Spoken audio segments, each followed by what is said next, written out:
Tahukah Mams bahwa Ikatan Dokter Anak Indonesia atau IDAI telah mengungkapkan bahwa kasus gagal ginjal misterius yang menyerang anak-anak usia 6 bulan sampai 18 tahun mengalami peningkatan yang signifikan selama 2 bulan terakhir. Kementerian Kesehatan Republik Indonesia mencatat ada sekitar 206 kasus nih per 18 Oktober 2022. Berdasarkan data tersebut, kasus paling banyak terjadi adalah di anak-anak usia 1-5 tahun.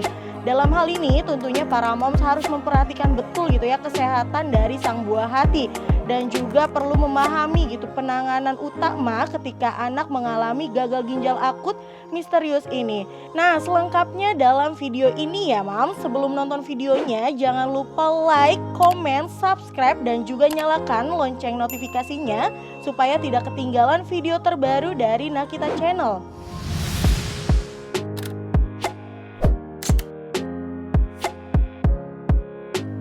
Melansir dari kompas.com, Kementerian Kesehatan mengungkapkan ada 4 gejala dari gagal ginjal akut yang rentan dialami oleh anak-anak nih. Yang pertama adalah demam. Biasanya demam ini terjadi antara sekitar 3-5 hari. Dan kedua adalah gangguan pencernaan, biasanya ditandai seperti muntah dan juga diare. Nah, ketiga gangguan pernapasan, biasanya seperti batuk dan juga pilek. Nah, keempat adalah tidak bisanya buang air kecil atau jumlah urin pada anak yang sangat sedikit. Nah, apabila si kecil mengalami 4 gejala yang saya sebutkan tadi, pertolongan pertama yang bisa moms lakukan adalah dengan membawanya ke rumah sakit. Dengan membawanya ke rumah sakit, si kecil bisa lebih cepat ditangani oleh tenaga profesional ataupun dokter, sehingga kondisinya menjadi lebih cepat stabil kembali. Selain membawa si kecil ke rumah sakit, ada juga langkah-langkah pertama yang bisa moms lakukan di rumah nih. Yang pertama adalah dengan meningkatkan asupan air dan cairan lain supaya sang buah hati tidak mengalami dehidrasi. Kedua, apabila si kecil memiliki infeksi, maka berikanlah antibiotik.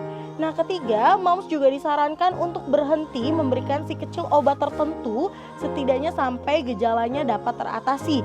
Dan keempat, moms juga dapat menggunakan kateter urin, tabung tipis yang digunakan untuk mengalirkan kandung kemih jika ada penyumbatan.